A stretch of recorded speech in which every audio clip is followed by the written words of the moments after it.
Voilà, donc nous, notre credo, ce sont les enfants qui sont vulnérables. Comment est-ce qu'il faudrait faire pour les prendre en charge sur le plan éducationnel, sur le plan sanitaire, et également essayer de voir avec les populations, les familles qui les accueillent, comment est-ce qu'il faudrait faire pour les capacités, les renforcer sur le plan économique. Et tout autour, voir de grands ensembles, c'est-à-dire l'État, les ONG, les structures qui voudront venir vraiment nous accompagner dans ce que nous voudrions faire. Spécifiquement aujourd'hui, c'est dans le cadre de l'éducation que nous intervenons. Nous avons vu que les enfants n'ont pas d'égale chance pour aller se faire consulter. Également, ils n'ont pas d'égale chance. Ils peuvent aller se faire consulter, mais des fois, il y a des problèmes pour pouvoir avoir des médicaments. Donc, en partenariat avec JCI, c'est-à-dire la Jeune Chambre internationale, et notre partenaire d'exécution, la Fédération d'Imbaye Kanéré, nous avons décidé d'organiser ces 2 journées pour vraiment les enfants, essayer de leur donner une possibilité de se faire consulter et également d'avoir des médicaments qui pourront leur permettre d'être pris en charge. Mais au-delà de ça également, il y a un mécanisme qui est mis en place pour les cas qui méritent d'être référés, ils seront référés dans des structures spécialisées. Voilà, donc pour éviter, nous, tout ce que nous faisons, nous l'inscrivons dans la durée, c'est-à-dire nous voulons faire des actions qui sont pérennes. C'est dans ce cadre-là que nous avons signé une convention avec une mutuelle de la place qui agit au niveau du département de Ziguinchor.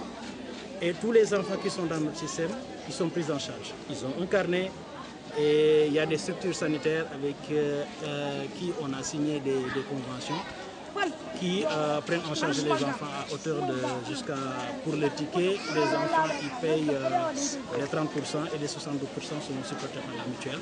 Aussi bien également pour les médicaments, il y a des ratios. Donc vraiment, nous nous inscrivons dans la durée. C'est pourquoi nous nous avons dit qu'il faut mettre en place un mécanisme qui pourra permettre aux enfants de se soigner quand ils tombent malades. Et donc là, nous avons pensé que la mutuelle est la meilleure formule pour pouvoir prendre en charge les enfants sur le plan de la santé. Bon, hier, on avait prévu de consulter 1900 enfants. Et sur les 1900 enfants, les statistiques que j'ai, il y a 1887 qui ont été consultés, donc c'est autour de 97%. Et il faut voir que ça s'est fait dans les zones rurales. Nous étions à Adéane, à Niaguis, à Enampor et à Niassia. Et pour le tout, nous avons eu à employer 47 infirmiers. 47 infirmiers ont participé hier. Et il y a eu un médecin qui faisait un peu la coordination, qui allait de site en site pour voir est-ce qu'il y a des besoins qui se font sentir, pour voir un peu s'il faut appeler sa compétence pour qu'il puisse un peu continuer le travail que les infirmiers ont déjà fait. Et maintenant pour aujourd'hui, nous attendons environ 2000 enfants. Mais on a commencé à 9h30. En 2 heures de consultation, nous sommes actuellement à 969 enfants. Et si vous voyez ici la cour, il y a beaucoup d'enfants qui attendent à être consultés.